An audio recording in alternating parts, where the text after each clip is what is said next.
숭실고등학교 1학년 학부모님들 지금 모시고 간담회를 하려고 하고요. 오늘은 이제 소수 간담회라 좀 이런저런 말씀도 좀 편하게 나누시고 그런 자리가 좀 되실 것 같습니다.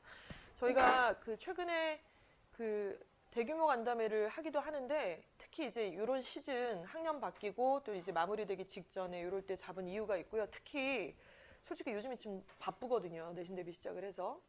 근데 지금 모신 이유가 있어요. 그러니까 기말고사가 딱 끝나자마자 우리 학부모님들께서 학교에 가셔서 하실 말씀들이 있으셔야 되고 그런 대비가 왜 중요한지 특히 숭실고에는 너무 중요한 어떤 포인트들이 있어서 그런 얘기들을 좀 같이 나누시면 좋을 것 같습니다. 먼저 처음에 작년 이맘때쯤에 이제 숭실고등학교를 선택을 하셨잖아요. 근데 뭐 여러 가지 이유들이 있으셨겠죠. 뭐 대성을 썼는데 뭐 안 돼서 갔을 수도 있고요. 아니면 전략적으로 숭실을 보셨을 수도 있을 것 같은데 태희는 어떤 케이스였어요? 내신 잘 보려고. 상준이는요, 언니? 그때 좀 고민 많으셨었잖아요. 네. 그때 대성 썼나요? 안 썼었나요? 일반고로 그냥. 우리 재성이는요, 아버님? 그때 그냥 쓰신 거예요, 숭실? 대성 안 쓰고? 일단 그냥 처음으로 그냥 대성을 아예 안 쓰셨고요. 아, 그러셨군요. 그러면 이제 우리 세 분 학부모님들은 전략적으로 숭실을 선택을 하셨네요. 그렇죠? 근데 아마도 그때 이런 생각 가지셨을 것 같아요. 아, 대성 가서 내신 좀 약간 밀리고 이러느니 일반고 가서 내신 좀 상위권으로 끌어올려서 그런 전략으로 우리가 숭실의 어떤 덕을 좀 보자. 이런 심리로 어떻게 보면 선택을 하셨고 지금도 그런 마음이실 거라고 생각을 합니다. 근데 how to가 좀 중요할 것 같아요. 그래서 숭실에서 도대체 무슨 장점을 우리가 누리고 있는가 1년을 지나고 보니까 그리고 그 장점의 실체라고 하는 것이 구체적으로 학부모님들이 제대로 잘 알고 계시는가에 대한 문제일 거라고 생각을 합니다. 먼저 학교마다 사실은 특색이 분명하게 있기 때문에요. 그냥 일반적인 얘기들을 드릴 게 아니라서 지금 숭실고에만의 어떤 PPT를 만들어서 저희가 지금 공유를 하고 있는데 숭실고등학교를 간다는 얘기는 대입에서 학생부 교과 전형하고 종합 전형 이 두 가지 전형을 반드시 생각을 하셔야 된다는 얘기입니다. 근데 지금 이거는 이제 뭐 간담회 여러 번 많이 오셨으니까 어느 정도 다 내용을 숙지하실 거라고 전제하에 제가 일반적 얘기들은 좀 빼고 바로 들어가서 말씀을 드리잖아요. 그러니까 여기 굳이 말씀을 안 드렸던 전형은 수시 전형에서 얘네들 말고 논술이 하나 더 있죠. 그렇죠? 그리고 뭐 특기자는 해당이 없으니까 말씀을 안 드리겠고요. 그래서 논술, 그리고 학생부 교과 전형, 그리고 학생부 종합 전형 이게 수시라고 보시고 그게 아니면 이제 정시에서 수능 보고 가는 전형인데 다른 학교가 다 이렇게 똑같지 않습니다. 숭실고등학교는 학생부 교과 전형, 종합 전형 이걸 좀 신경 쓰셔야 되고 점수권이 어디라 할지라도요. 그리고 여기 빠진 게 이제 논술이 빠졌죠. 그리고 정시가 빠졌어요. 그래서 그 이유들을 좀 적나라하게 한번 짚어보도록 하겠습니다. 먼저 1학년 이제 내신을 좀 얼추 받아 보셨을 거고 3월 모평하고 9월 모평 성적표도 좀 보셨겠죠. 그래서 보신 다음에 얘가 도대체 어느 정도의 대학을 갈 수 있는가를 지금 어느 정도는 조금 나오실 수 있어요. 사실은 점수 데이터가 있기 때문에 저희 아이도 지금 예비 고1이잖아요. 이제 고등학교 2학년 올라가는데 저는 딱 찝을 수 있거든요. 그리고 걔 고등학교 입학하기 전부터도 사실 저는 알고 있었어요. 어느 정도 대학을 갈 거다. 그래서 지금 우리 아이들 수도권 1, 2, 3, 4, 5대학 중에 제가 보기에는 4, 5대학보다는 이제 3대학이나 2대학에 있는 아이들이에요. 제가 보기에는. 근데 이 중에 어느 대학을 목표로 하고 있고 또 어느 대학을 지금 갈 수 있는지 정도를 좀 찝으셔야 될 것 같아요. 그래서 제가 학생들이 여기 참여를 했으면 야, 이거 딱 보고 동그라미 쳐봐 빨리. 이제 이렇게 시켜요. 2개 정도는 동그라미 쳐봐라. 이제 이러면 애들이 양심상 여기는 안 쳐요 또. 그리고 막 이런 데를 이렇게 치고 하는데 자, 현재 위치가 어디냐에 따라서 사실은 전략이 완전히 달라지죠. 왜냐면 저희가 이제 이 대학마다 아이들을 어떻게 뽑고 있는지에 대해서 공부를 하고 연구를 하고 이렇게 분석 자료들을 계속 보다 보면은요. 정말로 수도권 1, 2대학에 방향하고 3, 4, 5대학이 애들을 바라보는 뷰, 기준 이런 것들이 굉장히 극명하게 다르게 됩니다. 그리고 또 수도권 1대학은 더 달라요. 2대학하고 1대학의 차이도 굉장히 또 엄연히 있고 내신 산출 방법도 그렇고 또 수능 최저의 기준이라는 것도 물리적으로도 굉장히 다른 기준들을 내시하고 있고요. 먼저 수도권 1, 2대학은요. 교과부에서 아이들 뽑을 때 이렇게 뽑아! 라고 전체적인 뭐 정부에서 이런 지침사항이 왔을 때 권고사항이 오면 수도권 1, 2대학은 그 얘기를 고스란히 따르지만은 않습니다. 자기 대학에서 원하는 인재상을 발굴하기 위해서 그 내용도 따르지만 플러스 알파 자기 대학에서 원하는 아이들을 선발하기 위한 장치를 몇 가지를 더 들죠. 그래서 일반적으로 매체가 뭐 뉴스미디어에서 여러 가지 발표들을 하게 될 때 저 내용이 도대체 어떤 내용인지에 대해서 진위 여부, 그리고 우리 아이한테 해당이 되는 정보인지 아닌지를 구분하실 수 있는 게 굉장히 좀 중요할 것 같아요. 그러지 않으면 정보는 너무나 많고 여러 가지 얘기들을 할 때에 불안만 하잖아요. 이건 상관없는 얘기, 이거는 상관 있는 얘기, 이렇게 좀 구분하시는 건 매우 필요한 말씀이라는 좀 생각이 들고요. 그리고 이제 수도권 3사 대학은 어떻습니까? 기본 입시 전략에 굉장히 충실한 그런 전략들을 좀 펼치고 있죠. 자, 먼저 우리 숭실고등학교는 제일 중요한 게 이거 오타 났는데 그때는요. 예. 이거 숭실고고요. 명지고 거 아니고요. 숭실고 거 맞습니다. 그래서 1순위는 다들 아시겠지만은 내신이에요. 내신이 중요하다라는 거는 뭐 부정할 수가 없습니다. 일단 내신이 매우 중요하고요. 그래서 제가 예비고에 간 다음에 하면서 요즘에 말씀드리는 게 어머님 3월 달에는 봉사도 시키지 마세요. 정말 2월 달 학교 배정 나면서부터 그 학교 기출문제 저희가 다 드릴 테니까 완전히 내신 모드로 들어가서 5월 달 첫째 주까지 그렇게 쭉 가셔야만 합니다. 다른 거 신경 쓰지 마세요. 봉사도 하지 마시고 그때는 정말로 내신을 잘 볼 수 있는 모든 방법을 우리가 다 동원을 해야만 합니다. 이런 말씀을 드리는데요. 왜냐하면 첫 내신 기억이 나시죠? 5월 달 혹은 4월 마지막 주에 이제 첫 중간고사를 우리 아이들이 봤을 때 작게든 크게든 내신 충격이라는 것을 반드시 받았었어요, 애들이. 근데 그게 이제 숭실에서는 사실 내신이 오히려 호재로 작용을 했어야만 하는 건데 어찌됐건 그런 상황입니다. 그래서 내신이 그 이후로 계속 진행이 되고 있는 이 과정에서 매우 중요한 요인, 1순위라는 말씀을 좀 드릴 수밖에 없을 것 같아요. 근데 내신에 대해서는 계속 이제 급하니까 우리가 조급한 마음에 그래서 몇 등급이야? 그래서 걔가 토탈에서 몇 등급인데 자꾸 이렇게 말씀을 하시지만 실제로 내신에 중요하다는 건 두 가지가 있을 것 같아요. 내신의 토탈 점수가 그래서 다 때려서 몇 점이냐? 이것도 물론 중요하고요. 그 다음 내신이 점점 3학년 1학기까지 올라가고 있는 내신인지 머무르는 내신인지 혹은 내려가고 있는 내신인지가 매우 중요합니다. 만약에 토탈 점수는 A라는 학생이 높아요. 그리고 B라는 학생이 조금 더 낮다라고 칠게요. 하지만 A라는 학생이 높은 토탈 점수를 가지고 있지만 점점 하락하고 있는 내신이라고 한다면 이 학생은 학생부 종합전형에서 매우 불리한 상황이 될 거고요. 후자는 오히려 더 토탈 점수가 나쁘지만 그 학생보다는 더 높은 취지가 있을 것입니다. 이건 매우 중요합니다. 자, 그리고 2학년 때 반드시 집중 과목을 설정을 좀 해야만 하겠죠. 왜냐하면 학생부 종합전형으로 간다라고 했을 때에는 그 전공 적합성을 좀 보여줘야 되잖아요. 서류에서. 근데 전공 적합성을 보여준다는 얘기는 만약에 우리 재성이가 기계공학과를 지금 가고 싶다라고 얘기를 하고 있는데요. 기계공학과와 관련되어 있는 과학 과목이 있겠죠. 수학 과목이 있을 것이고요. 그러면은 그 과목의 내신이 성취도가 있는지, 그 과목의 내신의 점수가 몇 점인지 이게 매우 중요합니다. 다른 과목보다도요. 사회 과목이나 이런 거보다. 그래서 그 과목에 집중을 해서 내신을 기어 올라서 이제 올려야 될 어떤 전략이 좀 필요할 것 같아요. 무조건 다 잘해라 이제 이런 게 아니고. 그 다음 비교과와의 연결성. 그러니까 비교과라고 하는 거는 내신 기출, 이제 이 지필고사 말고 예를 들어서 뭐 거기에는 수행평가도 들어가고요. 소논문도 들어갈 수 있고요. 동아리 활동도 들어갈 수 있고 독서 활동도 들어갈 수 있는데 그런 것과 지금 배우는 교과목과의 어떤 연결성, 특히나 이제 기계공이라고 한다면 수학이랑 물리나 뭐 이런 과목과의 연결성, 독서사항 이런 것들과 연루성을 완전히 거의 내재화시켜 있는 상태로 이게 빡 들어가줘야 돼요. 학생부 종합 전형이라고 한다면요. 자, 어찌됐건 내신 1순위라고 할 수 있겠고 숭실고에서 두 번째 2순위는 모의고사가 아닙니다. 모의고사가 아니고요. 비교과가 2순위라고 봐야 되겠죠. 비교과가 2순위고요. 근데 만약에 숭실에서 상위권에 속한다. 상위권에 속한다 그러면은 그런 학생들은 모의고사가 2순위가 될 겁니다. 비교과 이상으로 2순위가 될 수 있는 부분이라는 말씀을 드리겠어요. 근데 왜 이러는지 이걸 조금 좀 보여드리고 싶습니다. 그러니까 뭐 왜 중요한지를 알고 그거를 애들한테 좀 닥달도 하고 용기도 주고 격려도 좀 해야만 하지 않습니까? 일단 전체적인 대입 전형의 상황은요. 지금 문재인 정부 들어서면서 또 올해부터가 우리 재성이랑 태희랑 이 친구들 밑에 학년부터는 2015 교육 개정안에 이제 바뀌어서 교과서가 다 바뀌어버려요. 얘네 밑에부터 교과서가 다 바뀌어버리고 또 입학하자마자 없던 과목들이 생겨요. 공통사회나 공통과학이라는 신설 과목들이 생깁니다.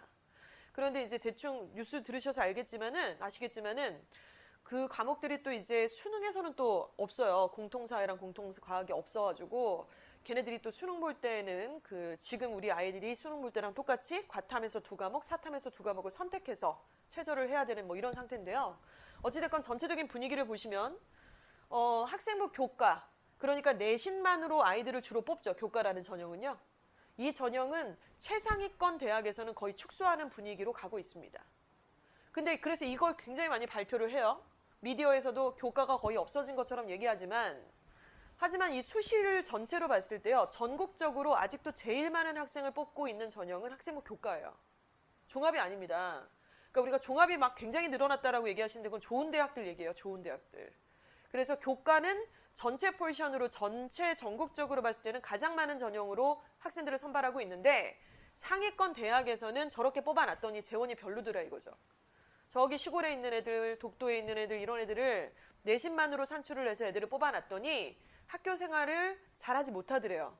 이렇게 뭐 재수한다고 뭐 이런 경우도 있고 다른 학교로 가버리기도 하고 막 이런 경우가 많더래요. 소속감도 별로 없고.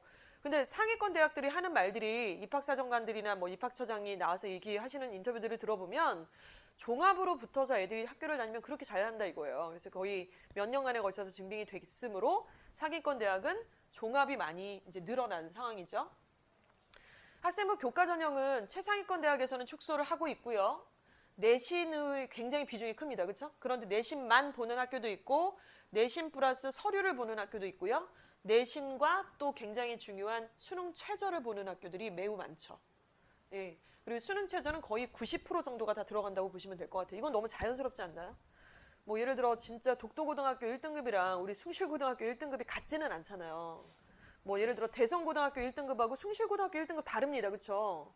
그런데 내신이 극상위권 1.03, 뭐 1.3등급 이래가지고 뽑아놨더니 학력이 다르잖아요. 그래서 정말 숭실고는 내신은 1.3등급인지 모르겠지만 정말 유감스럽게도 최저를 못 맞추는 아이들이 저는 분명히 있을 거라고 생각을 합니다. 근데 반면에 또 대성은 그렇지 않거든요. 이유가 있어요. 자, 그리고 학생부 종합전형입니다. 종합전형은 아까 말씀드린 것처럼 과정을 평가하는 거죠. 서류를 평가를 합니다. 그래서 토탈 내신이 아니라 내신이 올라가고 있는지를 보는 거예요. 토탈 내신을 물론 보지만 내신이 올라가고 있는 것들을 보는 거고요. 이 내신의 산출은 매우 중요한 것은 3학년 1학기까지입니다. 3학년 1학기까지. 교과도 되게 중요하죠. 교과를 우리가 산정을 할 때에도 3학년 1학기까지의 모든 내신이 다 들어가고 있다는 것을 염두에 둬야 되는데요. 애들이 우리도 마찬가지잖아요. 어른들도. 오늘이 중요하고 올해가 중요하지 내년하고 후년에 겪을 여러 가지 일들에 대해서는 머릿속으로 상상을 하는 거지 체감을 하긴 조금 어렵잖아요. 그래서 애들이 지금 내신의 성적이 좀 부진하다 그러면 나는 안 될 것 같아. 나는 교과는 못 갈 것 같아. 뭐 이렇게 결론을 쉽게 내린다거나 뭐 이러는데 사실 굉장히 많은 수의 대학들이 고등학교 1학년 지금 기말까지 합산된 것들을 20% 반영하고요. 2학년 거는 40% 반영하고요. 그리고 3학년 한 학기인데 그 한 학기만의 내신을 40% 반영을 합니다. 1타 3피죠 완전히. 그러니까 3학년 1학기 내신이 엄청나게 중요한 거예요. 그래서 교과로 가든 종합으로 가든 내신이 다 들어가잖아요. 그런데 3학년 1학기까지의 모든 내신이 매우 중요하다라고 하는 것을 아이들이 꼭 알아야 되는데 잘 몰라요. 퍼센테이지도 모르고 3학년 1학기가 40%라는 것도 모르고 3학년 1학기까지 들어간다는 것도 잘 모르는 아이들이 너무 많다는 거죠. 그러니까 근데 말씀드린 뭐 20, 40, 40이라는 퍼센테이지는 모든 대학이 그런 건 아닙니다. 똑같이 보고 있는 학교들도 있는 것이고요. 근데 반 정도는 되는 거 이걸 좀 보셔야 될 것 같고 학생부 종합전형은 자소서 문항에 대해서 일단은 마지막 고리라고 생각을 하셔야 되는데요. 자소서는 쓸데없이 자기 소개하는 글이 아니고요. 우리 고입도 마찬가지고 대입도 그렇고 자소서에 공통 문항이 있잖아요. 그 공통 문항에 대해서 정확하게 인지를 하고 저거를 내가 쓰기 위해서 학교 활동을 어떻게 해야 돼. 자기 주도학습은 이걸 얘기를 해야 되겠다.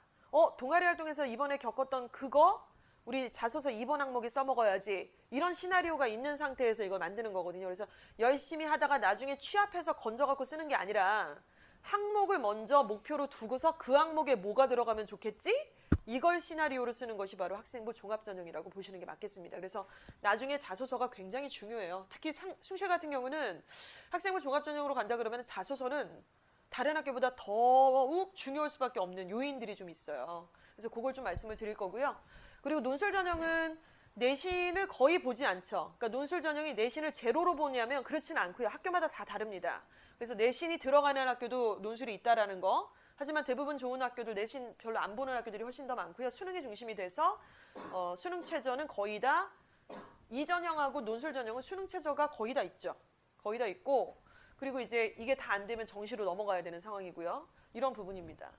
자, 그런데 학생부 교과하고 논술에 수능 최저 과목이라는 조건이 있잖아요. 근데 이 조건이라는 거는 학교마다 다르고 학과마다 조금씩 다른 부분이 있어요. 예를 들어 의치대가 요구하는 연대 최저는 거의 뭐 오지죠. 완전 요즘 애들 말로. 이런 상황인데 하지만 또 인하대라든가 아니면은 뭐 고대 서창 캠퍼스라든가 이런 데서는 굉장히 또 격차가 심한 최저 등급을 요구를 하고 있어요. 예를 들어서 고대 이제 세종 캠퍼스라고 그러죠. 요즘에는 예전에 서창 캠퍼스라고 했는데 그 대학에서 지금 교과를 뽑고 있는 상황에서는요. 내신을 산출해서 드르르르 해서 이제 그 학교의 산정 방법에 맞춰서 제출을 하죠. 그래서 한 3에서 4등급 정도는 붙어요. 내신이.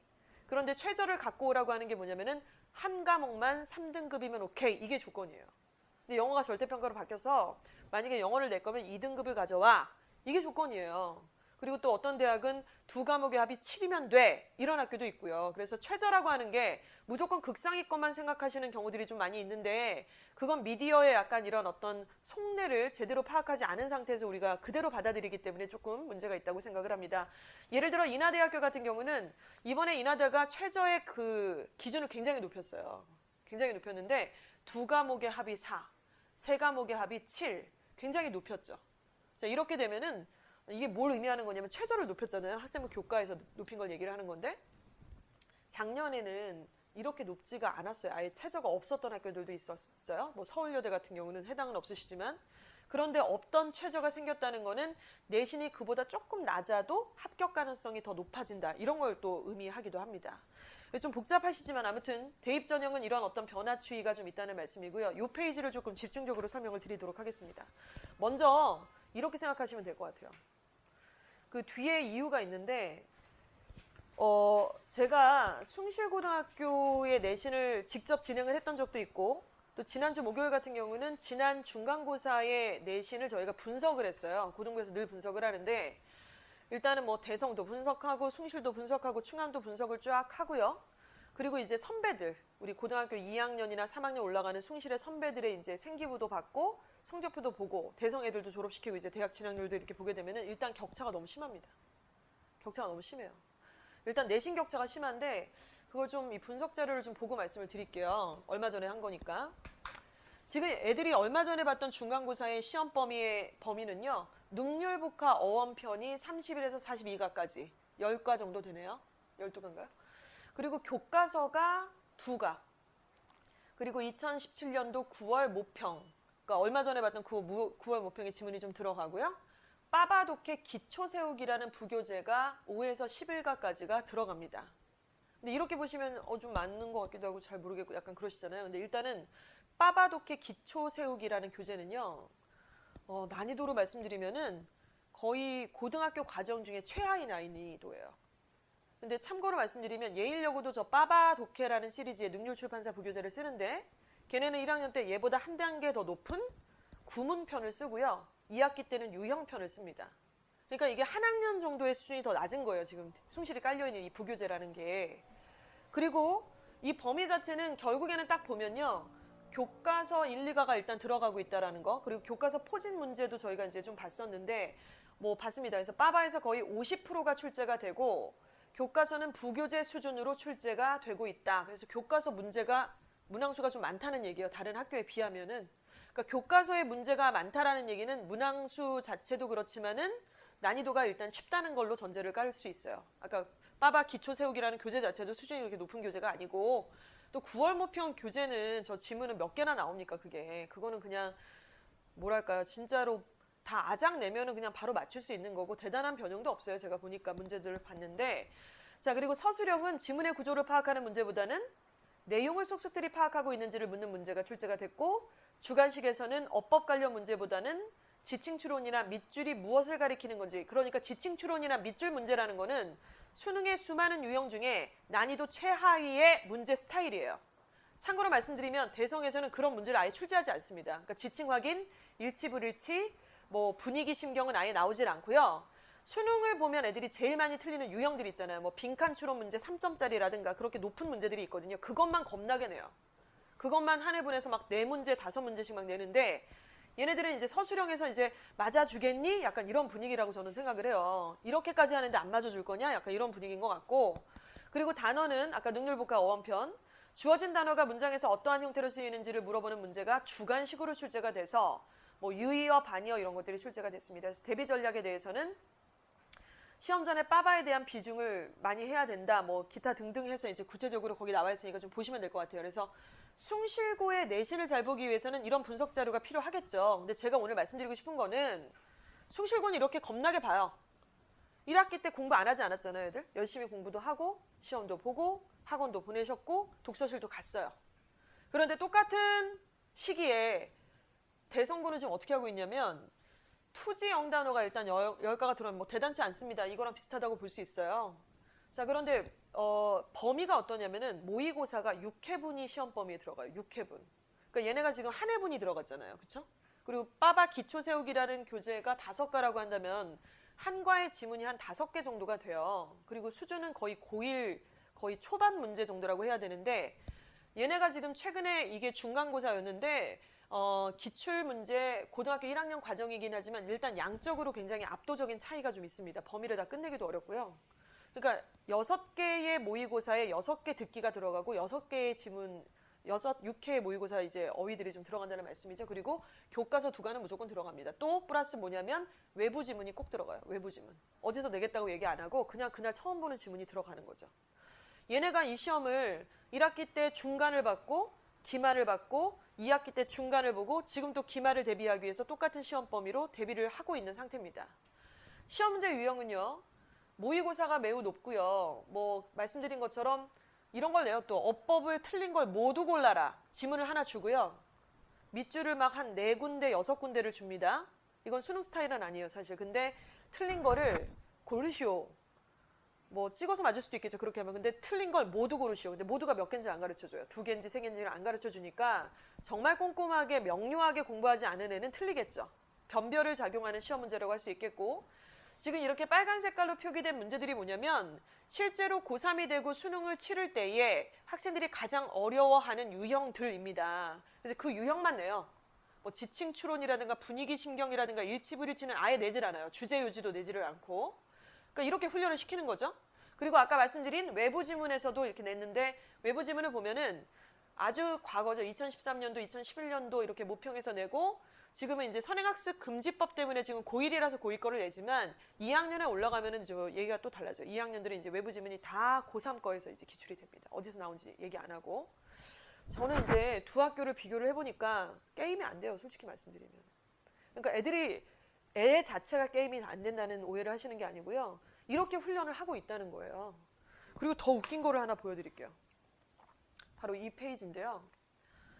이거는 학교 알림이라는 사이트가 있어요. 거기를 들어가시면은 전국에 있는 모든 초중고의 학사 일정 그리고 뭐 동아리 활동이 어떤 식으로 진행이 될 것이며 모든 계획안들을 이제 각 학교에서 4월과 9월에 게시를 할 수밖에 없는 그런 보고 체계입니다. 그래서 보고용으로 올려져 있는 건데 그래서 지금 거기 딱 들어가 보시면은 맨 아래 칸에 바로 이런 제목이에요. 교과별 학업 성취 사항이라는 어떤 항목이 하나씩 다 뜹니다. 그래서 그거는 전국에 있는 모든 고등학교 거를 다 볼 수가 있어요. 그래서 대원외고는 이제 극상위권이잖아요. 대원외고. 외고 중에서도 가장 서울대를 많이 보내고 최상위권의 아이들이 몰려있다는 이 학교인데요. 이 학교 내신은 극단적인 비유지만은 숭실고등학교의 영어 내신의 범위하고는 상당히 다르겠죠? 아까 대성이 달랐는데 뭐 장난도 아니고 대원은 더 다르겠죠. 제가 대원외고의 영어 시험지를 본 적은 없지만요. 한영외고의 영어 시험지라든가 범위를 여러 번 본 적이 있었는데 최근에 일단은 기본적으로 무조건 고3 수준이에요. 모의고사 고3 문제 들어가고 토플 지문 들어가고 영어 신문 들어가고 그리고 또 그 교과서도 물론 들어갑니다. 그리고 이런 굉장히 한 5가지 정도의 5가지 이상 정도의 어떤 범위 체계가 자리를 잡고 있는데 난도는 매우 높죠. 그런데 놀랍게도 평균 점수를 보시니까 다 90점 이상이에요. 애들이. 평균 점수가. 수학 하나만 89.8. 그리고 표준 편차를 보시니까 4.7, 5.8, 7.1, 7.2인데 이 말이 뭐냐면 평균이 90이에요. 저 어려운 시험 애들이. 그런데 표준 편차라는 건 제일 잘하는 새끼랑 못하는 놈과의 이 차이를 얘기하는 거잖아요. 차이가 별로 없다는. 그러니까 평균 점수에 바글바글바글 다 붙어 있다는 얘기예요. 그러니까 내신을 진짜 1등급을 찍으려면 막 0.5점 차이로 딱 나가리가 되거나 올라가거나 뭐 이런 상황이 되는 거죠. 분위기가 어떨까요? 충분히 예측 가능한 분위기일 거라고 생각을 합니다. 실제로 고1이 딱 돼서 모평을 보면 3월, 9월을 딱 봤을 때 전교생의 80%가 만점 1등급이 나와요. 그러니까 이런 학교와 반에서 10%나 5%가 1등급이 나오는 학교가 분위기가 같을 수는 없을 것 같습니다. 위화감을 조성하기 위해서 말씀을 드린 건 아니고요. 그리고 점수도 이 성취도 분포 비율을 보니까 A, B, C, D, E. 그러니까 지금 애들이 9등급으로 이렇게 내신 산출을 하잖아요. 상대평가로. 근데 이거를 절대평가로 비교를 해서 이렇게 산출해 보니까 A는 아마도 1, 2등급의 애들이 몰려 있겠죠? 그런데 비중을 딱 보니까 D나 E에 해당이 되는 애들이 아예 존재하지 않는다는 거예요. 이 학교는. 그리고 다들 A, B, C에 완전 다 몰려 있죠. 이런 상황입니다. 자, 그런데 다른 학교 대성도 약간 비슷해요. 표준 편차 보시면 7.1, 8.3 이러잖아요. 그러니까 평균 점수에 거의 몰려 있고 80점대예요. 평균 점수가. 그러니까 여기 넘사벽이 항상 있고 정말 내신 딸려면 빡센 거 맞아요. 그래서 숭실 선택한 거 맞으시죠? 잘하셨어요. 여기까지 보시면. 근데 두 번째 페이지 보여드릴게요. 숭실. 이거 지어낸 거 아니고요. 거기 딱 들어가시면 보이세요. 지금도. 바로 지난 1학기 때 봤던 그 시험. 그러니까 중간고사랑 기말고사는 합산된 것 플러스 수행평가까지 다 들어가 있는 점수입니다. 이제 국어가 67.6, 수학이 37.8이에요. 너무 창피해. 어떡하죠? 그리고 영어가 51.9가 평균 점수였습니다. 그리고 표준 편차는 무려 20점대, 20.1, 뭐 25.1, 24.8 이렇게 차이가 나요. 그러니까 못하는 놈이랑 아주 잘하는 애들이 공존하고 있는 건데 편차가 매우 크다라는 얘기겠죠. 그리고 A, B, C, D, E를 보면 A등급에 해당되는 거는 국어는 거의 9%밖에 되지가 않고요. 그리고 이제 수학이랑 영어도 5.9%? 그러니까 지금 애들이 상준이도 그렇고 영어를 못하지 않잖아요. 걔네가 여기 속해 있는 소수인 거예요, 지금. 그리고 전체 포진을 보니까 장난 아니에요. 2가 제일 많아요. 57.3. 영어는 57.3이 A, B, C, D, E 중에 2예요, 지금. 그러니까 이런 상태라는 거예요. 그러니까 어떠세요? 내신의 범위를 보여드리고 난도를 보여드렸잖아요. 다른 고등학교에 비해서 쉽게 출제가 되고 있습니다. 범위 자체도 굉장히 수준이 낮은 상태고요. 그런 시험을 제시를 했는데 애들이 시험을 못 봐요. 그리고 이렇게 분포도가 D나 E에 많이 몰려 있어요. 우리는 이걸 숫자로 보고 있지만 우리 학생들은 매일 아침에 학교에 등교해서 그 분위기에서 공부를 하고 수업을 듣고 내신을 보고 더불어서 수능까지 준비하고 있다는 것이죠. 제가 마지막에 수능을 준비하고 있다고 말씀을 드렸잖아요. 이게 바로 포인트입니다, 오늘. 결국에는 1학년이 지나고 2학년이 지나고 3학년 1학기가 지났다라고 가정을 했을 때 아이들이 현실적으로 가장 크게 느끼고 학부모님들도 마찬가지지만 늘 크게 느끼시는 게 뭐예요? 제가 중요도 1이라고 했던 내신 맞으시죠? 내신이 가장 중요한 시험이고 내신 때 제일 열심히 공부하는 거 맞습니다, 애들이. 다른 학교들도 마찬가지예요. 내신 기간인데도 막 수능 공부하고 그게 또라이죠. 내신 기간엔 내신을 열심히 공부하고 좀 더 다르기 위해서. 왜? 우선순위 1순위니까. 그런데 이렇게 다른 학사 편제를 계속 진행을 하다 보니까 객관적인 기준에서 수준차는 점점 벌어질 수밖에 없는 게 현실이다라는 말씀을 숫자로 지금 보여드리고 있다고 보시면 되겠습니다. 그래서 이 표가 등장을 했어요. 그래서 이 표가 등장을 했는데 그러니까 바로 이거죠. 대성고등학교 1, 2 등급의 애들이 준비하고 있는 대입의 전형과 우리 학생들, 숭실고의 우리 아이들이 준비해야 될 전형이 똑같을 수는 없습니다. 전략이. 그러면은 완전 제가 지금 막 너무 세게 말씀드리니까 지금 태기 어머니 표정 장난 아니시고 지금 완전 걱정이 지금 상준이 어머니도 막 걱정이 지금 심하신데 이게 오히려 기회가 된다라는 생각을 가지셔야죠. 예. 아까 그 표에서 네. 표준편차 예. 얘기하셨잖아요. 네네. 그럼 원장님은 이제 알고 계실 텐데 네. 숭실고가 이렇게 고교 등급? 예. 아까 성적별 분표 그 등급이요. 고등학교마다 이렇게 예. 점수를 막 등급제가 있다고 하잖아요. 네네. 고교 등급제. 예. 그게 보통 몇 단계 정도로 나눠지는지. 전국에 있는 고등학교에서 숭실이 어느 정도 수준에 있냐는 말씀이시죠? 예. 그거는요. 그중에서 언니. 숭실고가 네. 어느 정도 수준에 맞춰지는지 좀 알고 싶어요. 그거를 누구도 오픈하지 않고요, 아버님. 그리고 알고 계실 거 아니에요? 이거를 다른 설명을 좀 드릴게요. 그거에 관련된 설명을 좀 드릴 건데 예를 들어서 연대 같은 경우는 그 학생부 교과 전형이라고 하는 것이 작년에 있었다 됐어요. 교과 전형은 아까 내신을 본다 그랬잖아요. 그러니까 대학에서 각 고등학교의 내신을 믿을 수가 없잖아요. 그러니까 고교 등급제라고 하는 그런 용어가 발생을 한 거죠. 아, 저 고등학교는 후졌어. 저 고등학교는 몇이야, 100몇이야, 뭐 이렇게 얘기를 한다라고 하지만 실제로는 각 대학에 물어보면 절대 그런 건 존재하지 않는다라고 얘기를 해요. 대신에 뭐가 있냐면은 각 고등학교의 내신을 산출을 하는 방법을 이 공식을 다 있어요. 자기네 대학교만의 공식이 있는데 예를 들어서 연대 같은 경우는 Z점수라고 합니다. 그걸 Z점수라고 하는데 Z점수에는 반드시 표준 편차가 들어가요. 그러니까 연대에서 학생부 교과 전형 스타일의 그 전형이 있어요. 지금 교과랑 종합을 짬뽕시킨 학생부 교과 면접형이라는 이름이 있거든요. 학생부 종합 면접형. 근데 그게 면접을 본다 그래서 면접형이 아니라 작년에는 내신만으로 뽑았던 전형이에요, 이게. 근데 올해에 이게 이제 순수하게 내신만으로 뽑지 않고 1단계에서 내신도 보고 종합스러운 이 서류도 같이 뽑아서 3배수를 먼저 뽑는 전형인데 내신이 굉장히 높아요, 비중이. 그때 내신을 환산하는 점수를 계산을 할 때 Z점수를 활용을 합니다. 그런데 그 Z점수에는 말씀드렸던 아까 그 표준 편차가 들어가요, 공식 안에. 그러니까 만약에 똑같은 90점이고 애가 1등급을 받았다고 칠게요. 자, 그런데 숭실에서도 1등급 받았고 90점 맞아서 대성에서도 90점 맞아서 1등급을 받았는데 표준 편차가 차이가 겁나게 크잖아요. 예, 그렇게 돼서 그 점수가 환산이 들어가면은 거의 그 계산법 때문에 고교 등급제라고 하는 용어를 이미 확인할 수 있는 거죠. 그 대학에서는.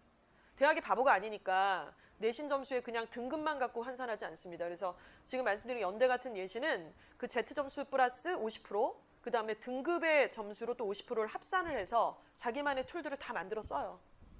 그러지 않는 학교는 거의 없다고 보시면 돼요. 상위권 대학 중에. 그게 좀 말씀을 드릴 수 있고요. 만약에 이제 점수로는 그런데 비교과나 뭐 생기부를 만드는 활동으로 말씀을 드리면은 지금 거의 전무하죠, 뭐. 지금 전략이 없다고 봐야 돼요. 어떻게 보면은 학교 차원에서는. 그러니까 저는 그 내신의 평균 점수를 보고 되게 좀 놀랐어요, 솔직히. 전략적으로 선택을 하셨다라는 것은 일단 첫 번째 케이스는 최상위 케이스가 있습니다. 그러니까 얘가 예를 들어 내신이 4% 안에 드는 거예요. 4%. 그럼 지금 우리 숭실이 전체 정원이 한 몇 명이죠? 400명 정도 되나요? 390명인가요? 예, 그럼 뭐 400명이라고 제가 잡을게요. 그러면은 4, 4, 16이니까 전교 16등 안에 드는 거예요.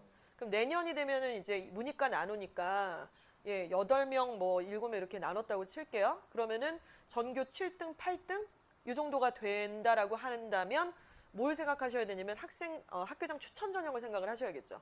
제가 왜 4%를 굳이 잡았냐면 지금 논술의 아이콘이었던 이 고대라는 대학이 올해 굉장히 입시에 변화를 주도하고 있고 변화의 이름에 고대 이름이 안 나올 수가 없을 정도로 너무나 획기적으로 바뀌었어요. 근데 논술을 다 없앤 대신에 학생부 종합전형에서 엄청 애들을 많이 뽑고 있고 그 와중에 학교장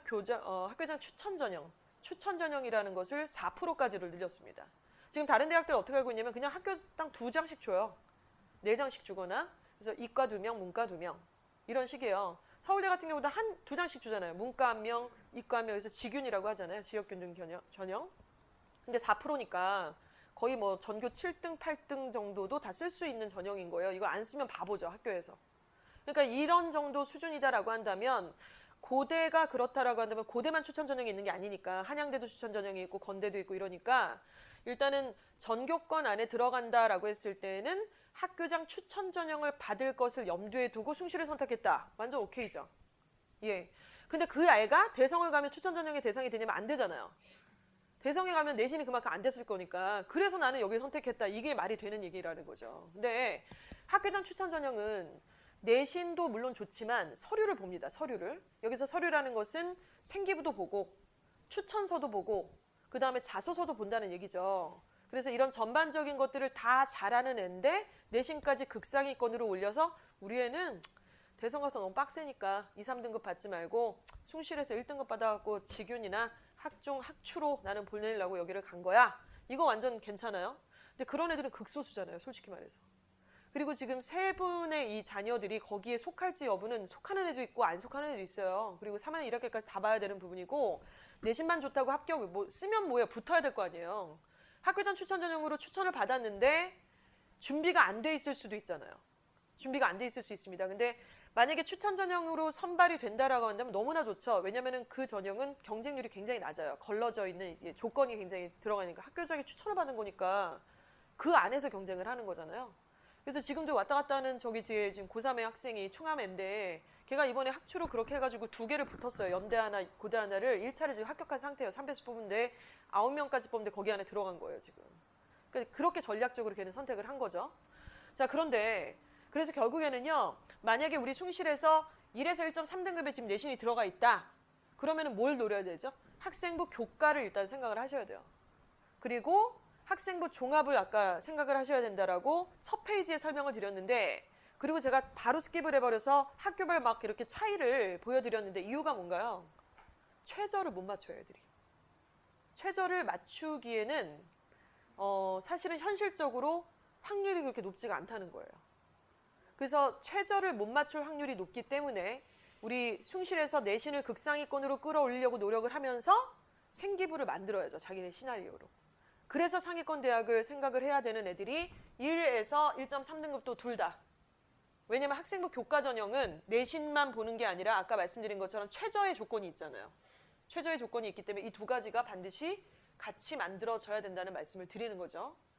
자, 그런데 만약에 숭실에서 3등급 언더로 약간 떨어졌다, 전체 등급이. 그러면은 여기서는 이제 선택을 하는 거예요.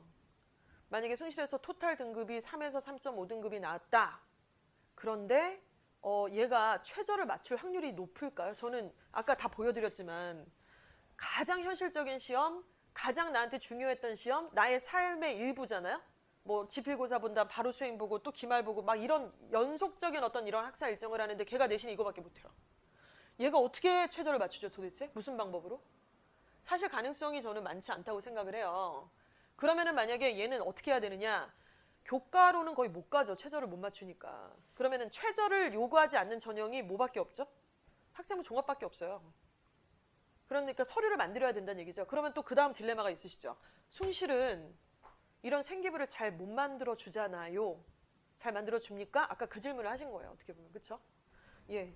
여기에 대한 질문에 대한 대답은요. 사실은 며칠 전에 저희가 밴드에 올려놓은 그 자료에 좀 있습니다. 그 자료에는 이런 거예요. 그러니까 어떤 실제 실화를 저희가 사례로 이제 보여드린 건데 정시만을 강조하는 어떤 일반 고등학교인 거죠.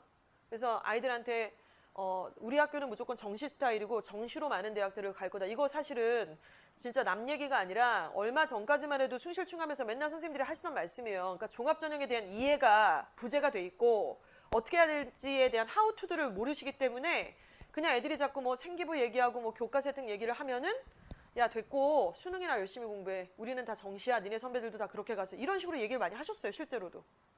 근데 그거는 이제 하면 안 되는 얘기잖아요. 정시에 누구랑 경쟁합니까?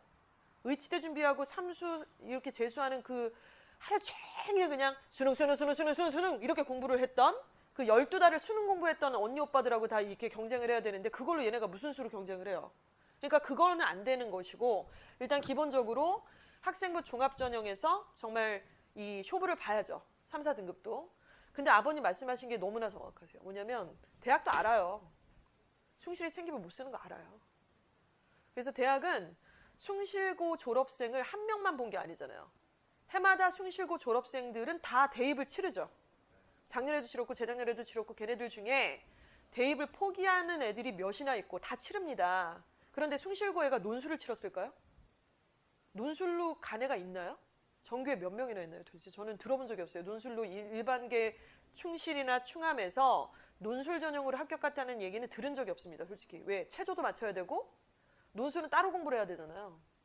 따로 공부한다는 건 뭘 의미하는 거냐면 실제로 학사 일정 자체가 굉장히 깊이 있게 들어가서 공부의 뎁스가 깊기 때문에 그 과정을 수료를 해도 이과에서는 사실은 수리 논술이라는 게 굳이 하고는 안 다녀도 되니까 수능이라는 문제를 서술형으로 풀어내는 과정이 수리 논술이라고 본다면 학교 과정을 충실해도 수리 논술 전형이 대비가 되는 학교들이 있어요. 근데 우리가 유감스럽게도 지금은 그렇지 못할 확률이 높다라는 거죠. 아까 내신의 그 편차라든가 이런 걸 보시면 아시겠지만 그래서 논술도 아니고 사실은 또 정시도 아닐 거고 당연히 수시 전형에서 숭실고등학교의 많은 학생들은 서류를 냈습니다. 생기부를.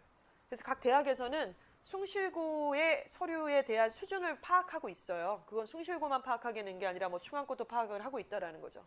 그래서 우리는 타 학교의 어떤 아이들의 서류와 우리 아이들의 서류를 이렇게 비교 대조를 지금 하고 계셨을 때 굉장히 이게 열악하다라고 생각을 하시겠지만 실제로 숭실고 수준을 알고 있는 대학에서는 애들을 그렇게만 보지는 않는다는 거예요.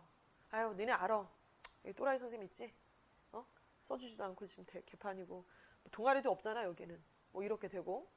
근데 그 와중에 애가 그런 어떤 기본적인 어떤 상황과 배경 가운데 그때 얘가 뭘 했는지 그걸 본다라는 거예요. 그래서 그 얼마 전에 밴드에 올려있다라는 말씀이 뭐냐면요. 그러니까 그 학생이 이거죠. 그 자꾸 얘기를 하니까 정시로 가라고 자꾸 선생님은 얘기하시고 동아리를 자기가 경영경제학과를 사실은 염두에 두고 가고 싶은데 실제로 관련된 동아리가 없어서 1학년 때 경제 동아리가 없어서 비슷한 뭐 동아리가 있어서 들어갔더니 실제로 자습을 시키더래요.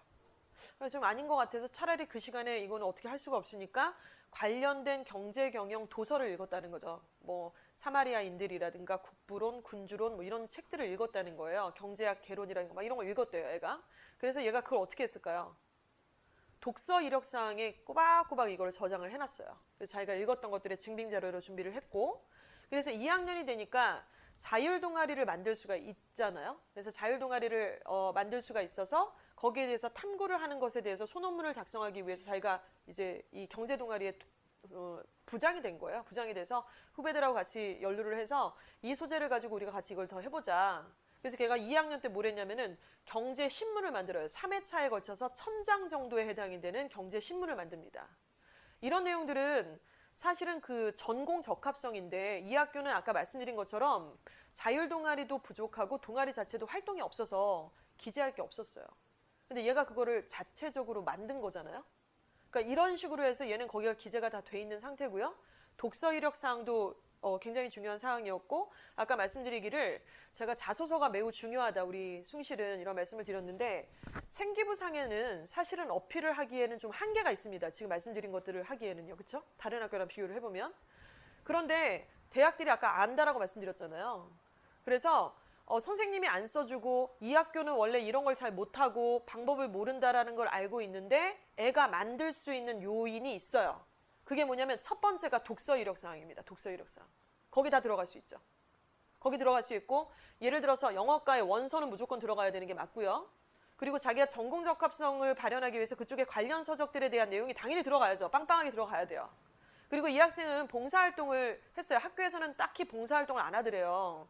사실은 지금 우리 숭실고등학교도 봉사를 얼마 전에는 거의 전무하다 싶을 정도로 안 하고 개인적으로 다 이렇게 해야 되는 상황이 되게 많았는데 아무튼 얘도 개인적으로 노인들한테 반찬을 배달하는 이 봉사를 2년 동안 꼬박을 했고 반찬 봉사를 하면서 노인들이 이렇게 어떤 경제활동을 안 하고 있는 부분들 노인의 어떤 인력에 대한 부분들 경제구조와의 관련성 이런 것들을 염두에 두고 탐구를 하기 시작해서 그걸 또 이제 자기 그 경제 동아리 후배들하고 같이 소논문을 하나 써요.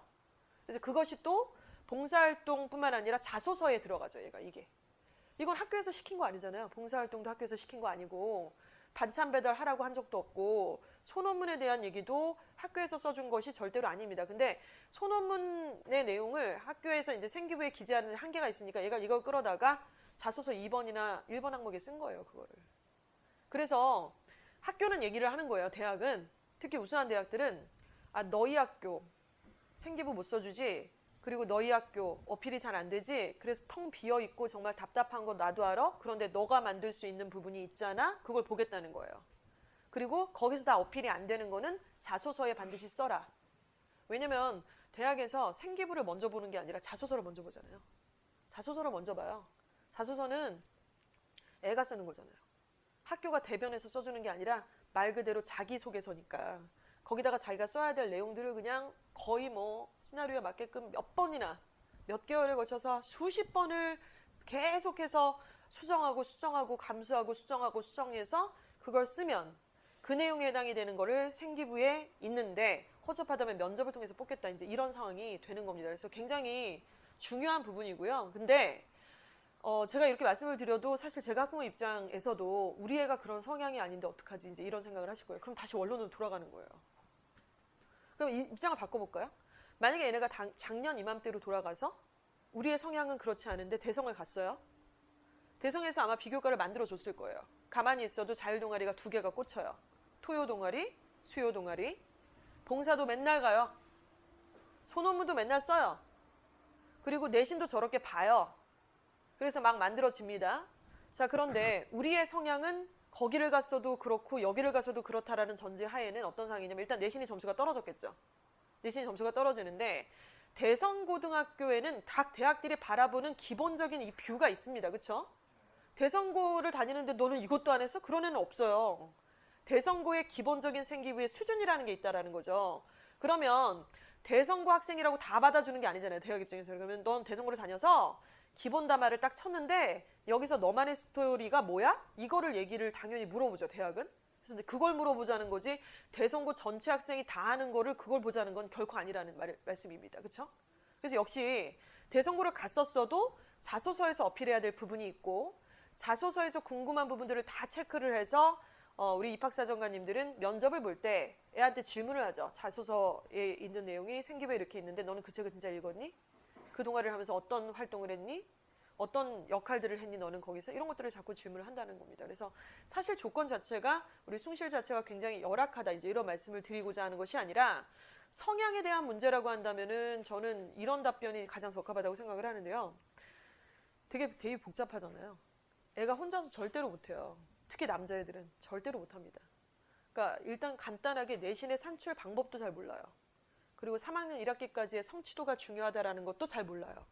그러니까 그렇게 입시를 저희가 교육을 하고 해도 이걸 잘 못 챙기는 아이들이 현실적으로 우리 아이들이에요. 걔가 비정상이라서가 아니라 대부분의 아이들이 그런 상황입니다. 그래서 자주 얘기를 해줘야 되는 거고 자주 교육을 하는 거고 두 번째는 동아리 같은 거 또 봉사 같은 거를 남자애들이 어떻게 그렇게 잘 챙기겠어요. 그건 애들이 잘 챙길 수가 없죠. 그리고 소논문을 써야 된다는 것을 누구한테 보고 배워야 알죠. 그거를 갖다가 지가 어떻게 자기 머릿속에서 그걸 얘기를 하겠어요. 그래서 아까 말씀을 드렸던 그런 케이스는 애 성향이 원래 그런 것들을 잘 챙기고 이런 어떤 전략적인 아이였을 수 있지만 실제로 그 뒤에는 저는 분명히 확신합니다. 부모님이 계셨을 거라고 생각을 해요. 거의 100%예요. 부모님이 관련된 동아리 없다면 자율 동아리 그리고 책에 대한 선별 그리고 뭐 봉사활동 또 자소서를 쓰는 어떤 방법들 그런 계기들 이런 것들을 같이 안 하셨다면 걔가 절대로 그렇게 할 수는 없다고 생각해요. 지금의 입시는 그래서 너무나도 이제 이 학부모님들의 역할이 중요하다 이제 이런 말씀을 드리는 거고요. 그래서 결론이 뭡니까? 내신 성적 관리하는 거 1순위고요. 우리 숭실은 무조건 생기부 관리예요. 근데 생기부 관리는 학교만 믿고 계시다가는 완전히 이거는 독박 쓰는 상황이 돼버릴 거고요.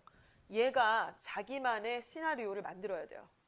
자기만의 시나리오를 만드는 것이 매우 중요하고 기본적으로 생기부에 어필할 수 있는 자기 스타일이 있다는 거죠. 풍성하게 만들 수 있습니다. 독서를 통해서, 동아리 활동을 통해서 또 여러 가지 아까 말씀드렸던 이런 뭐 자율활동을 통해서 이런 것들도 얼마든지 만들 수 있고요. 그리고 중요한 거는 교과 세특 같은 경우도 학교에서 써달라 그러면은 학교 자체는 그런 것들에 대한 메커니즘을 제대로 아시는 선생님도 있고 그렇지 않은 선생님도 있을 거라고 생각해요. 쓸데없는 말만 자꾸 써놓고 뭐 적극적으로 뭐 참여했다는 둥 막 이렇게 써놓으면 의미가 없는데 대신 여기서 작성을 해서 갖다 내면은 다 써주신다는 거죠. 그게 어디예요? 그게 대박이에요, 제가 보기에는. 그래서 아까 표준 편차랑 전체 분포도를 보셨지만은 아마도 숭실고의 대부분의 50% 이상의 학생들은 그러지를 않을 거예요. 세특을 써서 내라고 해도 몰라, 선생님이 써서 내주겠지. 아니면 써서 내래 그러면 지가 몇 잘 써서 이렇게 넣는다던가 전혀 맞지도 않은 얘기. 이런 것들을 써서 낸다거나 이런 애들이 50% 이상이 될 거라고 증빙 자료가 보여주는 것 같아요. 그러면 이제 지금 여기 오신 우리 학부모님들의 애들이 그러지 않게끔 하는 게 전략이고 사실 생각해 보니까 그것 때문에 보내신 거 맞잖아요. 숭실에. 그래서 그것 때문에 오시라고 한 거예요, 오늘. 그래서 전략이 뭐냐면 서류를 잘 만들어야 되는데 서류를 언제 만들죠? 예, 이제 기말고사가 끝남과 동시에 겁나게 서류 작업이 들어갑니다. 기말이 끝남과 동시에 수행평가를 보는 과목들도 있을 거예요. 일률로 그냥 일괄로 진행하는 게 아니라 어떤 과목은 중간 기말 사이에 집어넣은 뭐 과목도 있을 거고요. 아니면 기말이 끝난 다음에 수행평가를 하는 과목도 있을 텐데 수행평가는 교과 세특과의 연루성이 있기 때문에 굉장히 중요하죠. 중간고사, 기말고사는 숫자로 쓰는 거지만 그 각 과목에는 다 수행평가가 있잖아요. 영어 같은 경우도 뭐 진로 에세이를 써라 뭐 이런 약간 이런 숙제들이 다 있었어요. 그래서 저희가 첨삭을 해주겠다고 이제 내라 그러면 숭실충한 새끼들은 한 명이 안 내요. 한 명이. 예일여고는 그냥 미친 듯이 내요. 여자애들이 원래 그렇잖아요.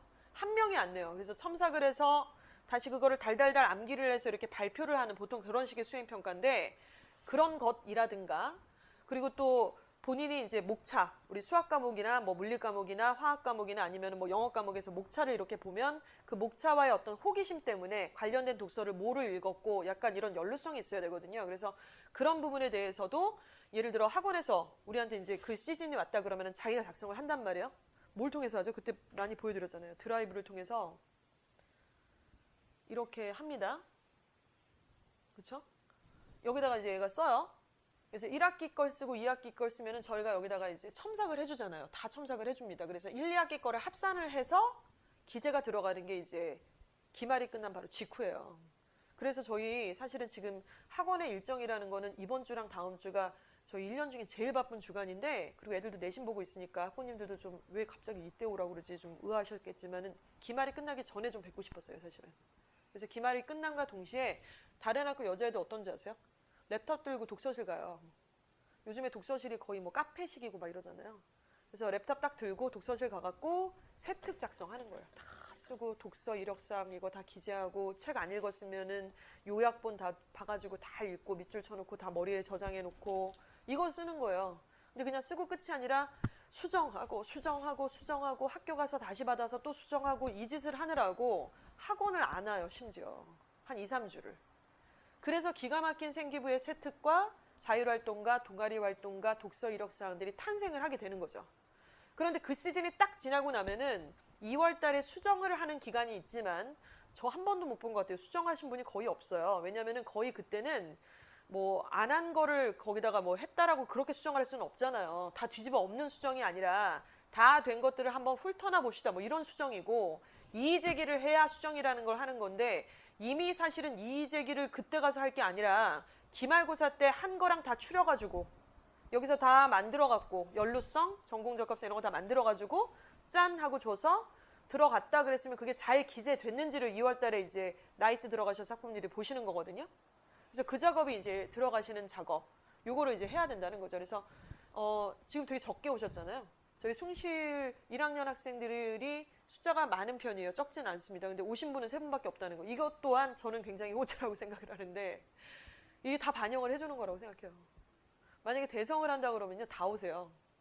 예의를 한다 그래도 정말 다 오세요. 부모님 다 오세요. 양가 부모님이 다 오시고 이 아버님 어머님이 다 오시는데 일단은 관심 있는 학부모님들이 적다라는 것은 굉장히 또 이제 기회가 될 수 있다라는 반가운 얘기가 좀 될 수 있을 것 같습니다. 그래서 저희는 이제 결론적으로 좀 빠르게 진행을 했지만은 요 내용이 가장 좀 크다라는 것이죠. 근데 이거를 조금 말씀을 드리고 싶어요. 만약에 그 우리 숭실에서 이제 저는 사실은 교과 전형을 얘네가 무조건 생각을 해야 된다고 생각하거든요. 종합도 종합인데 교과를 생각을 해야 돼요. 그러니까 교과랑 종합 두 가지를 꼭 생각을 하셔야 되고 정말로 상위권을 생각한다 그러면은 종합을 조금 이제 신경을 진짜 많이 쓰셔야 되는 거죠. 그냥 쓰시는 게 아니라. 그리고 그 정말 가고자 하는 대학이 연고대냐 아니면은 그 아래 대학이냐라는 것도 뭐 사실은 생기부나 구체적인 사항 내신도 매우 다릅니다. 그래서 일테면 그 고대 같은 경우가 학종 1전형이 있고 학종 2전형이 있어요. 그러면 학종 1전형 같은 경우는 고대는 거의 교과 스타일의 그 전형이거든요. 내신을 굉장히 많이 봅니다. 그리고 내신 플러스 이제 서류를 보죠. 그런데 학종 2전형 죄송합니다. 그 제가 착각했네요. 예, 학교장 추천 전형이 학교장 추천 1전형, 학교장 추천 2전형이 있는데 1전형은 내신, 2전형은 종합이죠. 그래서 서류를 보는데 1전형하고 2전형의 차이가 내신이 예를 들어 1전형은 한 1.03, 1.4 이 정도예요. 합격선이 작년을 기준으로 보면. 근데 종합전형 같은 경우는 합격선을 보니까 1.7 정도예요. 내신이. 토탈 내신 1.7 정도입니다. 근데 만약에 우리 숭실고등학교에서 1.7이 나온다고 한다면 걔가 고대 학교장 추천 전형으로 쓸 수가 있을까요? 쓸 수는 있지만 합격을 할 수 있나요? 숭실고등학교는 생기부를 잘 못 만드는 학교라고 말씀을 드렸잖아요. 근데 상대가 고대예요. 그런데 애가 1.4가 아니라 1.7이 나왔어요. 1.7이나 8이 나왔어요. 1.4랑 1.8을 우리 학부모님들께서 똑같은 1등급이라고 생각하실 수 있지만 예를 들어 의치대 합격서는 1.3도 떨어집니다. 1.03 정도가 붙어요. 1.03, 1.04 이렇게 해야지 붙지 1.2 이래도 떨어져요. 의치대는. 그러니까 이렇게 큰 차이가 있는 아주 조밀조밀한 어떤 집단인데 만약에 숭실에서 1.7이나 8이 나온 애가 학교장 추천 전형 2를 쓰면 떨어지잖아요. 합격서 1.4라 그랬으니까. 그렇죠? 그런데 학종 2전형을 쓰면은 얘는 서류가 다른 학교 애들에 비해서 조금 나쁘잖아요, 사실은. 그러니까 사실은 붙을 수가 없는 거죠.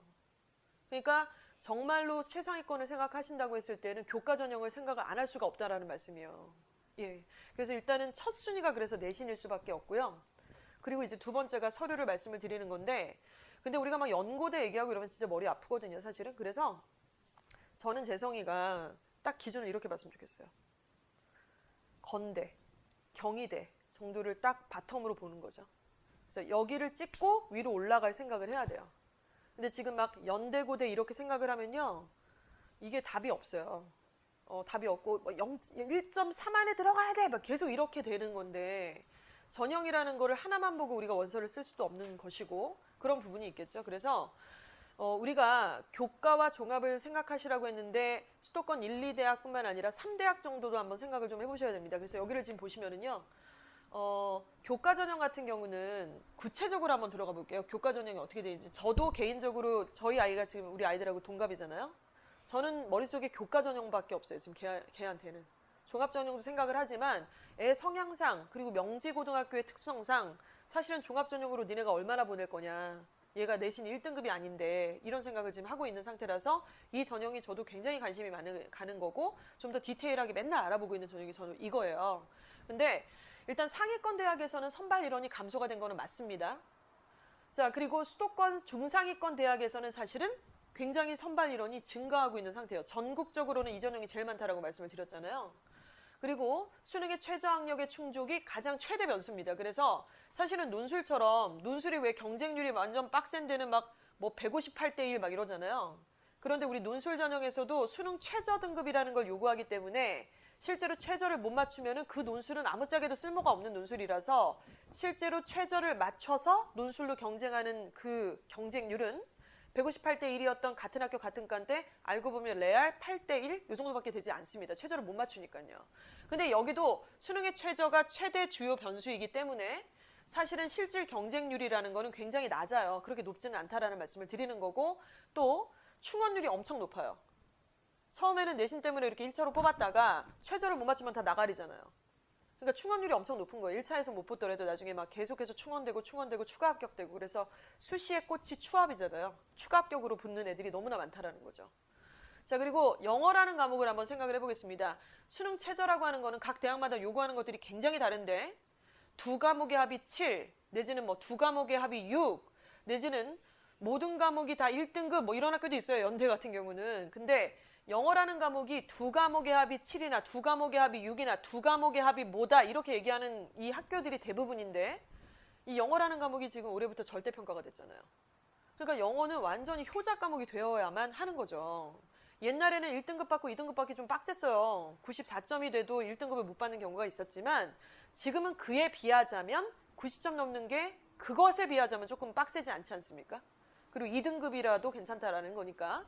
그래서 영어라는 과목은 전략 과목이자 전력할 수밖에 없는 과목이 되고 여기서 플러스 한 과목 더. 그런데 우리가 수능에서 최저 과목을 할 때 수학을 하실 거예요? 아니 수학을 하실 거예요? 진짜 서울 연고되면은 얘기가 돼요. 왜냐면은 최저의 기준이 되게 빡세니까 두 과목이 아니라 막 세 과목, 네 과목 이렇게 요구를 하니까요. 서울대도. 근데 수학을 무슨 최저 과목으로 전략을 세워요? 탐구죠, 탐구. 그래서 국영수 중에 잘 나오는 과목, 그런데 영어가 절대평가가 됐으니까 이게 굉장히 호재인 거고 플러스 탐구를 선택하시는데 탐구는 지금 선택하시는 게 아니라 이제 모의고사 애들이 계속 보잖아요. 그래서 2학년 때 이제 3월달 되면 딱 볼 거고 또 9월달 되면 딱 보는데 2학년 1학기까지의 점수를 보고서 여름방학 때 선택하셔야 돼요. 탐구를 뭘로 선택을 하실 건지. 그러니까 탐구가 기가 막힙니다. 탐구에는 엄청난 비기가 숨어 있어요. 그 안에. 그래서 탐구를 뭘로 선택하실지 그 부분을 굉장히 중요한 과목이라고 생각을 하셔야겠죠. 말씀드린 것처럼 다른 전형보다는 충원율이 매우 높고요. 또 최저 학력의 기준이 적용을 할 때 실질 경쟁률은 매우 하락을 하게 됩니다. 여기 지금 건대의 학생부 교과 전형을 좀 보여드리는 건데요. 그러니까 여기는 교과 전형에서는 딱 내신밖에 안 봐요. 플러스 최저. 그러니까 서류를 전혀 보지 않는다는 거예요. 그래서 우리 숭실이나 충암이나 이런 우리 고등학교에서는 사실은 교과 전형 그리고 서류를 보지 않는 전형 이런 전형에 신경을 많이 쓰셔야 된다. 점수가 높은 학생일수록 이제 이런 말씀을 좀 드리는 거죠. 그래서 그러면 상준이 어머니 우리가 지금 구체적으로 최저 등급이 어느 정도인지를 좀 얘기를 해야 돼요. 그래서 저는 저희 딸한테 그런 얘기를 해요, 지금도. 그래서 만약에 우리 숭실이나 뭐 충암이나 일반 고등학교에서 내신이 3, 4등급 정도 나와요. 잘하는 거 아니잖아요, 사실은. 되게 못하는 것도 아니지만. 그런데 얘가 서류가 별게 없어요. 애 성향상 하라 그래도 안 하고 자꾸 놓쳐요. 보니까 빵꾸가 뻥뻥 뚫려 있어요. 물론 그러면 안 되겠지만 지금 판단하시면 안 돼요. 그러니까 2학년 여름 때 판단을 좀 하시는 거예요. 그렇다면 서류도 다 개판이고 지금 내신은 3, 4등급이고 어쩌라는 거냐? 이때 학부모님들이 애를 계속 싸우고 갈구고 하실 게 아니라 야 최저 2과목 생각해보자. 여름방학이다. 과탐학원 알아보자. 사탐 무슨 과목으로 할 거야? 얘기해보자. 이걸 딱 선택을 해주셔야 돼요. 그때. 그래서 내신하고 수능 최저만 맞추면 붙여줄게! 이런 학교들이 여기 있는 거죠. 그래서 지금 보시면은 여기 지금 이 대학들이 마음에 안 드실 수도 있지만 그래도 꽤 괜찮은 학교들이 많이 있지 않습니까? 그래서 보시면 가천대, 경기대, 고려대, 세종 캠퍼스 뭐 이런 대학들이 쭉 있어요. 그리고 여기는 이제 내신을 보지만 서류를 좀 보죠. 더군다나 면접도 봅니다. 그래서 면접이라는 거는 학생들한테 입시 치르는 당사자의 입장에서 한번 생각해보세요. 굉장히 부담스러운 거잖아요. 면접이라는 거는 보통 2대1로 진행을 하거나 뭐 3대1로 진행을 하는 건데 입학사정관 2명이 나를 놓고서 7분, 5분 막 질문을 하는 거예요. 생기부를 토대로 해서. 얼마나 다 털리겠습니까? 읽었던 책 다 털리고요. 질문하고요. 이런 전형은 맞는 애들이 또 있어요. 이 전형에. 근데 우리 애가 그게 아니라면 여기를 좀 생각을 하셔야 되잖아요. 사실. 그러니까 똑같은 교과라고 하더라도 서류를 보는 전형이 있고 서류를 보지 않는 학교가 있다는 것도 생각을 나중에는 하셔야 돼요. 그래서 이렇게 쭉 나눠보면 여기도 역시나 그래도 교과니까 수능 최저라는 조건은 다 동일하게 조건으로 제시를 하고 있습니다. 자, 그렇다면은 여기서 한번 쭉 특이한 학교들이 몇 개 있어서 좀 갈만한 대학을 한번 보도록 하겠습니다. 만약에 뭐 고려대 세종은 아까 말씀을 드렸죠. 자연계 같은 경우는 한 개 과목만 3등급이면 된다. 이거고 인문계는 한 개 과목이 3등급인데 만약에 영어니 그럼 2등급 갖고 와. 이렇게 얘기를 하는 거예요. 절대평가니까. 그리고 또 이제 뭐 상명대 같은 경우도 상명대도 뭐 예를 들어서 저작권학과 이런 거가 굉장히 높습니다. 굉장히 좋은 학과들이 많이 있는데요. 이 학과 같은 경우는 물론 상명대 이제 내신이 3, 4등급 갖고는 안 되겠죠. 그렇게 좋은 학과들은 조금 더 높을 거예요. 근데 평균적으로 일단 보는 건데 내신을 보고 인문계는 2개 과목이 6이면 된대요. 그러면 생각을 해보세요. 영어가 2예요. 그리고 나머지 2과목 혹은 한 과목 사탐에서 4여도 된다는 거예요. 2, 4, 2, 3 다 합격. 내신이 몇 등급이냐에 따라서. 자, 그리고 뭐 충북대, 강원대, 부산대 뭐 이런 한성대 이런 학교들이 또 있고요. 여기만 있는 게 아니라 구체적으로 갈만한 대학들의 한번 교과 전형을 좀 보도록 하겠습니다. 가천대가 예전에는 경원대였죠. 경원대가 이제 가천대로 이름을 바뀐 거예요. 그래서 가천대 같은 경우는 인문계가 2개 합이 6, 자연계는 2개 합이 6, 예전에는요 한 과목만 3이라고 하는 되게 널널한 상황이었어요. 근데 올해가 2개 과목이 6, 2개 과목이 6 이렇게 돼 있죠. 그리고 이제 보통 작년 기준으로 해서 교과 전형으로 합격한 애들의 내신의 성적을 보니까 여기 지금 인기학과입니다. 영미어문학과는 내신이 2.8등급 애들이 교과 전형으로 합격을 했었어요. 그리고 걔네들이 한 과목에 3등급이라고 하는 최저를 맞춰서 얘네들이 학교를 다니고 있는 거죠. 이 정도 수준에서. 자, 그리고 단국대학교 뭐 이렇게 있고 단국대학교가 조금 인기가 떨어졌어요. 왜냐면은 원래 저기 한남동에 있다가 다 이전을 했잖아요. 죽전으로. 그래서 인기가 많이 떨어져서 이 학교는 조금 제외를 하고 인하대학교나 중앙대, 숭실대를 한번 볼까요? 중앙대 같은 경우 인문계는 3개 합이 5. 좀 빡세네요. 그렇죠? 그럼 영어가 1을 하나 찍고요. 그 다음에 국어를 2를 찍게요. 그럼 3이죠. 탐구에서 3과목 2. 이 정도인데 엄청 빡센 거예요. 이 정도면. 그리고 뭐 자연계는 3개 과목의 합이 6 이렇게 얘기를 하는데 중앙대도 그렇고 지금 교과 전형이 어떤 상황이냐면 교과 전형은요 원래 최저를 좀 안 보던 전형 학교들도 꽤 있었어요. 근데 안 보던 학교들이 최저라고 하는 것을 하나 들고 나타났잖아요. 이러면 우리가 기준을 원서를 쓸 때는 어떤 상황이냐면 작년에 그 학교 교과로 내신 몇 등급이 붙었대? 2.8등급이었대? 그래야지 붙는데 근데 없던 이 과목이 더 빡세진 게 하나씩 다 들어갔잖아요. 그러면은 올해 합격할 애들의 내신의 등급은 조금 더 내려가는 거예요. 이거는 평균 등급이잖아요. 붙었던 애들의 평균 등급인데 평균 등급보다 높은 새끼도 붙고 낮은 애도 붙고 문 닫고 들어간 애도 있고 이러지 않겠습니까? 그러니까 3점대 초반 정도도 붙을 수 있었던 그런 상황인 거예요, 이게. 근데 최저가 더 빡세졌기 때문에 그보다 조금 아래인 애들도 교과 전형으로 붙은 애들이 있을 수 있다. 이렇게 전망을 하는 거죠.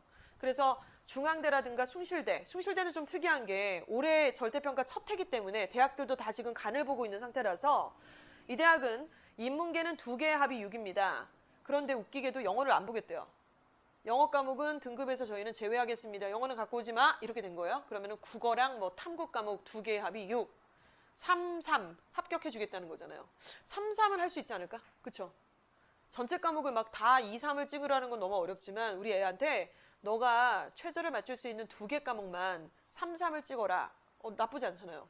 이과는 2개 과목이 7입니다. 과탐이 워낙 빡세기 때문에. 그리고 영어는 미포함이라고 하는 특징을 보여주고 있어요. 그래서 사실 이 페이지를 고등학교 1학년 입학하는 애들한테는 못 보여줘요.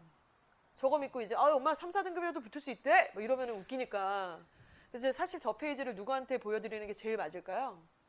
내신의 상처가 이미 심한 그러나 공부를 포기하지 않고 있는 고등학교 2학년 학생들한테 매우 중요한 자료고 같이 공유해야만 하는 것이죠. 근데 이 자료는 또한 사실은 입시에 있어서 조금 리더가 되셔야 될 분들이 학부모님들이시잖아요. 애한테 그냥 이번 시험은 잘 봤냐 못 봤냐 일희일비 할 게 아니라 받은 점수는 이미 찍혔고 그거는 변동이 될 수 없는 요인이니까 너가 받은 이 점수와 그다음 앞으로 우리가 만들어가야 될 생기부 그리고 앞으로 예상될 수 있는 여러 가지 상황들을 다 비추어 봤을 때 오케이 너 이거 안 되면 내가 고2 여름방학 때 교과로 우리 가자. 그런데 최저로 뭐 하자. 이런 얘기 해주셔야 되니까 그래서 지금 이 시기에 가장 적절한 자료가 좀 아니었을까라고 생각을 합니다. 예. 일단은 교과에 대한 말씀 드렸고 종합은 좀 앞에서 말씀을 많이 드렸고요. 예. 이렇게 좀 얘기를 드렸는데 나중에 그러니까 세특이나 이런 것들을 작성을 할 때 자기가 아까 드라이브에 작성을 하면 첨삭을 해서 가져가시면은 숭실고는 거의 100% 다 반영을 해준다 이런 말씀 드렸는데 어떻게 써야 될지 모르겠다라는 질문을 많이 해요. 그래서 저희가 이게 이주와 어학원 고등부 카페예요. 근데 이거는 여기 들어가면 이 모든 세세한 사항들이 다 고스란히 예시부터 시작해서 너무나도 꿀 정보들이 많이 있습니다. 아이들이 로그인을 해서 들어갈 수 있는 항목이고요.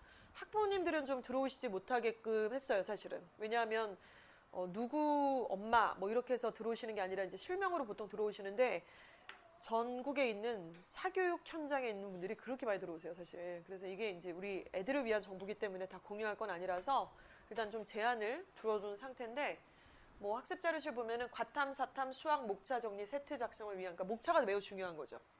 내가 이번에 뭐 미적분을 배웠는데 아니면 확통을 배웠는데 확통의 공부를 하다 보니 이 확률과 통계를 이용한 경제적인 어떤 측면들을 분석하는 내용에 대해서 호기심을 얻게 되었고 그래서 관련된 독서를 하게 됐다. 약간 이렇게 연루성이 있어야 되는 거거든요. 그래서 목차에 대한 이해가 상당히 좀 중요해요. 시나리오를 짜는 데 있어서. 이런